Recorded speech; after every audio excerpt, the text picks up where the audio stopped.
Okay, what's going on here? Ronan MMA. Back with another video. Today we're going to be talking about, well, based on the thumbnail, you might assume that this is going to be a video hating on Francis Ngannou, but it's not. We're going to talk about what Tyson Fury offered Francis, and more broadly, we're going to be talking about like the UFC's business practices and why I think that it gets completely overblown that they are like I don't know, like they treat their fighters badly or something like that. But before we get into that, I would greatly appreciate it if you could like and subscribe. Yeah, I live in rural BC. We got egg stands out here. I got an egg stand at the end of my driveway. I've got a little shack built with because we are allowed to keep chickens here, so I put the eggs in the cart and I put them out at the front of the driveway, and I leave a jar out there. None of my neighbors steal from me, so please don't steal from me. Just subscribe, and you'll forget you did it. Takes a second, and it's free, and it's for life. You don't have to pay $8 a month or $12 a month or whatever. I don't know how much Netflix is now, but you catch my drift, okay? Oh, hair went rogue there. Okay. Tyson Fury tweeted out something along the lines of, well, to summarize, he offered Francis Ngannou a boxing match with 4-ounce gloves, and he's essentially he's selling the fight all on his own, in my opinion. Francis Ngannou has taken 0 steps to secure his future, and the fact that he's able to do that and just be totally nonchalant about it, like I don't know if anybody saw his interview with Ariel Helwani, but that tells me that he's got a nice chunk of money in the bank, because otherwise he would be a lot more desperate to be. He would be clamoring for a boxing match. He would be on his Twitter going crazy. He would be reaching out to people. He would, you know what I mean? Whereas he was basically saying, "Oh, it's only been 2 days." Ariel asked him, "Oh, has this person reached out to you?" "Oh, no. It's only been 2 days." He's saying he doesn't seem worried, which tells me that he's got money. Okay, first of all. Second of all, I want to go over like what he actually did ask for and why I think that these are not unfair asks per se, but why it's kind of unreasonable to expect rather the UFC to do these things, but nobody gets on any other promoter's ass about any of this. Yeah, I mean, even when you talk about just fighter pay broadly, everybody immediately shits on the UFC for their fighter pay. A Bellator doesn't pay better. If it was that easy, if it was that simple, right? Like Bellator would be offering comparable wages, and same with ONE FC and same with the PFL. And if you look at it, people will say, "Oh, well, they do. That's why there's some UFC fighters going there now, going to, other organizations now." But if you think about it, the only people that get offered real big contracts to go to places like PFL or Bellator or ONE FC are people who were, for the most part, they were stars or what well-known faces in the UFC and or other combat sports, such as Nicky Holtzkin, right, in Glory Kickboxing, and he's built quite a huge fan base over. I think he's from Holland or something, right? But guys like that, you look at like, do you think Mighty Mouse, when he was on the Joe Rogan's podcast there, he was talking about how much more money he gets paid. The reason why he's making that kind of bank at ONE FC is because he won 11 championships in the UFC, right? The reason why Eddie Alvarez got offered a big deal is because he became well known from the UFC, mainly his fight with Conor, unfortunately, and Justin Gaethje, and like the wars that he had. All the guys going to the PFL, like Rory McDonald, right? which he actually took 2 steps to get to the PFL. But when he went to Bellator, which must probably was because Bellator either matched or beat his UFC contract at the time, he went over there and became a champion, which was something that he couldn't do in the UFC. So all of these guys that go and clamor about how other promotions pay them much more. Sergio Pettis is a good example. Sergio Pettis it's all... Dude, I hate to say this shit because I have a lot of respect for fighters and I appreciate what they do and I love this sport more than fucking most things in the world, to be quite honest. But it's almost like pure entitlement. Like Sergio Pettis thinks because his last name is Pettis that he should be getting paid fat. Because I remember after his first Bellator fight, he said, "Oh, I made more money here than I did in my entire UFC contract." Well, with all due respect, dude, what did you do in the UFC? You know what I mean? You were like kind of a contender at flyweight. I mean, fuck. So Bellator was like, "Oh, well, we can promote it because we can promote him because his last name's Pettis." So that's first. Like, if it was so simple that fighters needed to get paid more, if Bellator just offered more money than the UFC did, well, then all fighters would go there now. Right? But nobody gets on Scott Coker's ass about fighter pay. Nobody gets on Chaudhry's ass about pay. And if you think that every single fighter in ONE FC is making like millions, you're out of your fucking mind, okay? Because despite the way that ONE FC likes to represent themselves on Instagram and shit, they are just as ruthless in business as the UFC. So, firstly, Ngannou wanted in-cage sponsors. Now, this is like... to me, it's a little short-sighted. I don't know. I think that one of the big reasons why the UFC has made it more farther. I don't know why I said it like that. That was dumb. Than other promotions is because they have a uniform. You know what I mean?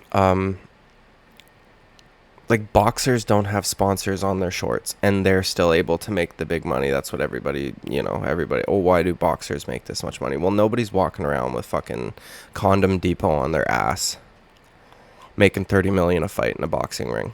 Okay.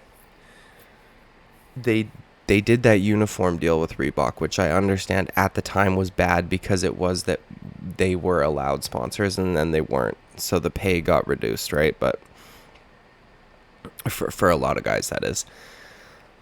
That move or that play by Dana White to make them have uniform, all sponsored by the same company, was what made it, I think, in my opinion, was what made the ESPN deal eventually happen. Because, dude, I'll watch Bellator events, I'll watch ONE FC events, I'll watch this shit. None of those shows look as good as UFC shows. None of them. And I think that that's largely due to the fact that they are uniformed. Like, everything is so neat and tidy over at the UFC. Whereas when you go watch a Bellator event, or a PFL event, or a ONE FC event, it looks like MMA from, the early 2000s. And I think that if you are able to like leverage your name and the UFC, the platform that the UFC gives you appropriately, you can go elsewhere and make more money, or you can make more money with your sponsors on Instagram, or you can do, there's so many other ways to make money with sponsorships that do not require you to wear them in the cage. The uniform looks better. Hot take. Okay? And I know that Venom don't pay as well as the individual sponsors did previously.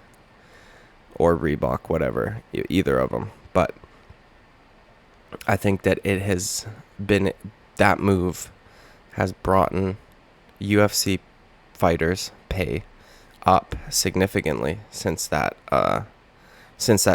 transition occurred. So it's almost evened it out. I mean, Brendan Schaub was super vocal. I used to make 6 figures a fight. Well, 3 or 4 years ago, the base pay for a champion was like $400,000 to $500,000 per fight, disclosed pay. You know, now we're looking at like 600,000 to 800,000 for new champions that aren't super famous. And then when you get to like guys like Izzy and Habib and shit, they're making like $6 million a fight. Which brings me to my next point, dude. UFC don't pay their fighters, eh? Francis Ngannou brings in no fucking pay-per-view buys whatsoever, okay? And I'm not trying to be a hater. I like Francis Ngannou. I don't love him. I was just gonna say I love him, but that's no homo. No, don't do that. I don't love him. I don't. I love watching him fight, and I like his story, and for the most part, I like his personality. But to be quite honest, I find him slightly entitled. And I don't understand why all of this blind support. People do not look at the situation objectively. That's why I'll probably get dislikes on this video, but I really don't give a fuck, okay? The N-Cage sponsors one, okay? Why do you need an N-Cage sponsor when you're going to make $8 million base pay for the Jones fight? And that's before the 800 to $1 million pay-per-view buys it's going to do. So that would probably end up being like a $20 million payday for him, okay? And we're acting like the UFC don't pay their fighters, okay? 3-fight deal, though. So, dude, the John Jones fight's probably selling 800,000 to $1 million pay-per-views. 8 million base pay plus pay-per-views because he's a champion. He gets pay-per-view points. He'd probably make 20 mil for that, and he's got 2 other fights. I would imagine if they're giving him 8 mil for the John Jones fight, probably be giving him about 5 mil per fight. Maybe a little less than that. Maybe I'm being a little generous. But regardless, we're looking at, and if he remains champion and continues to get pay-per-view points, we're looking at, potentially $30-40 million for his last 3 fights. And also, dude, not every fucking boxer makes that kind of money. Like, people people shit on the UFC's pay. Do you think that the guys at the beginning of the night fighting on a Tyson Fury card are making fucking $8 million for a fight? No, they're not. Okay. And they're doing this to Francis for goodwill. Like, straight up, dude, that's a goodwill offer. Habib was making $6 million. At least he had a massive, massive fan base over in the UAE there, and all the Muslim parts in the world. The health insurance thing, I can understand that. It's a nice ask, and it's selfless. But I want to ask Francis Ngannou, do you think that Freddie Hearn provides health care for his fucking fighters? Why are we not asking all of MMA to do this either? Again, why are we you know what I mean? I get that he's negotiating his UFC contract, but nobody gets on Scott Coker for not giving their fucking fighters health care. You pay for the injuries the UFC pays for the injuries that are sustained in the octagon. And it sucks that later on health complications may arrive. But I feel like they've got the best doctors, the best surgeons, so that it's probably, they're pretty preventable. And I get that CTE you can't really prevent, but again, it was, dude, the fighter's choice to go and fight for a living. Nobody forced you to do this. Nobody forced your hand. Again, it's a nice ask, but dude, do you think that Tyson Fury gets fucking healthcare from Top Rank or whatever the fuck? Like, do you think that, I can't even think of boxing promoters. You know why? Because I don't give a shit about boxing. Quite frankly. And the fighter advocate thing for all UFC fighters. So you want to hire an employee, or you want the UFC to hire an employee to sit on the board and advocate for the fighters. Well, I want to know what kind of things that they would be advocating for. Because at this stage in the game, if you take away the fact that they used to have, they used to be able to have Condom Depot on their ass. At this point, any decision that the UFC makes is to benefit the UFC, which ends up benefiting the fighters. So I don't know what good a fighter advocate would do. It kind of just seemed like he's maybe been talking to Jake Paul or some shit. I don't fucking know, but I, I feel like people get on the UFC way too fucking hard for this shit, man. Why is nobody talking shit to Scott Coker about it? Like, if Scott Coker were offering these things, in theory, we would see fucking tons of people go over to Bellator, and then the UFC would be forced, right? You would force their hand. They would have to offer these things as well. Nowhere else does it. And people can say, oh, the UFC has a monopoly or whatever, but they truly don't, dude. Like, ONE FC is fucking huge in Asia. They don't offer this shit. Okay. And again, all their fighters, all their highest paid athletes. Like, dude, let me ask you something. Do you think AJ McKee makes more than Alexander Volkanovski? Nope. Not even close. Any fighter that's fought at Bellator that has made championship level money was a successful UFC fighter. It's the only way that Bellator is able to market them enough to justify paying them that kind of money. And same with the PFL. And that's fact, dude. All their biggest names were all UFC fighters. I don't give a fuck about AJ McKee. I'll watch Yoel Romero fight, though. You know what I mean? And Tyson Fury throwing out this offer, for being quite honest, dude, that's charity. It's fucking charity. Tyson Fury don't need Francis Ngannou, but at this point, Francis Ngannou needs a partner. You know, he's thrown away legacy. Couple more fights, he would have been the greatest heavyweight of all time. Do you think if he goes to the PFL and he finishes a few dudes over there and becomes heavyweight champion and then defends his title a few times, do you think anybody will consider him the greatest heavyweight of all time? You know, he didn't even have a trilogy with Stipe, which he probably would have won. You know, it's fucking frustrating, dude. And even guys like Israel Adesanya are over here pushing this narrative that, like, he's doing this thing for everybody or some shit. And you know, with blatant racism involved too. He says, you know, as for us, this will age well because black don't crack. I want to know, man, if some white fighter left the UFC and some other white fighter made a fucking Instagram post saying, like, yeah, I don't know, dude, what rhymes with white? Well, you know, white don't fucking...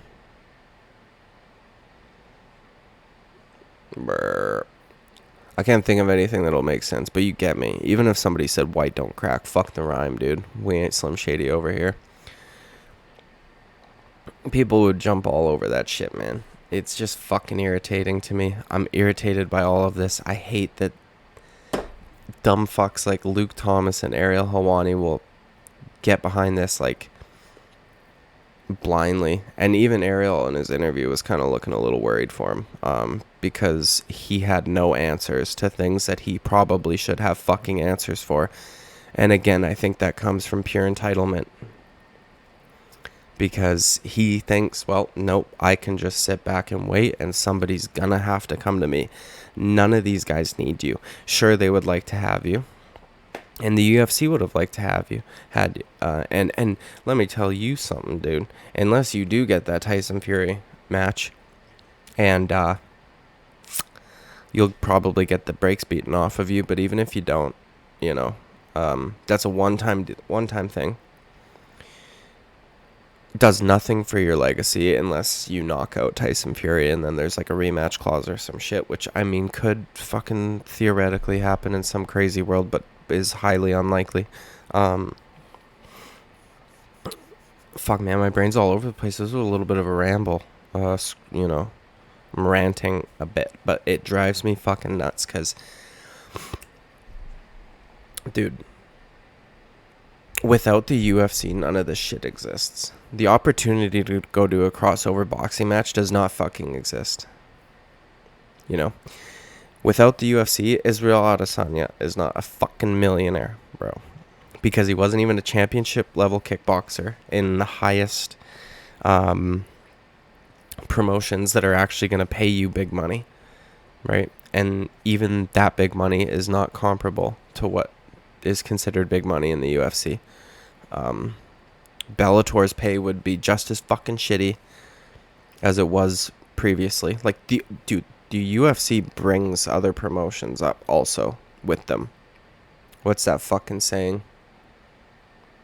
Or fucking something about a tide lifting all ships. I don't fucking know. I'm not a philosopher.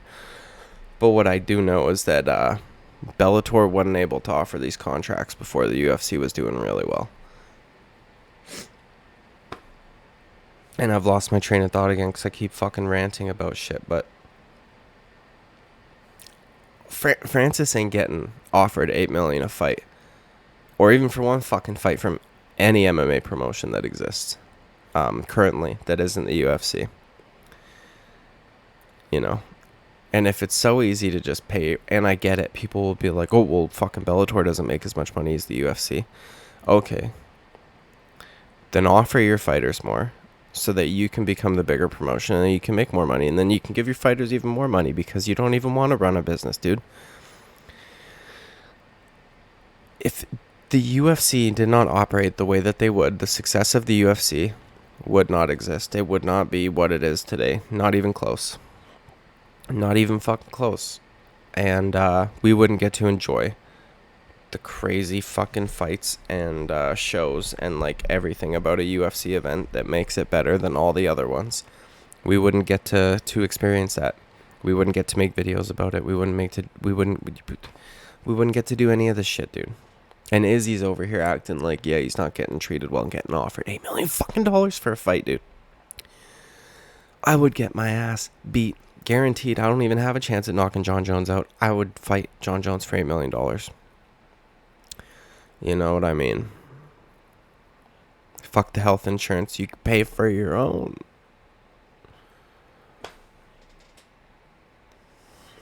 Fuck, man.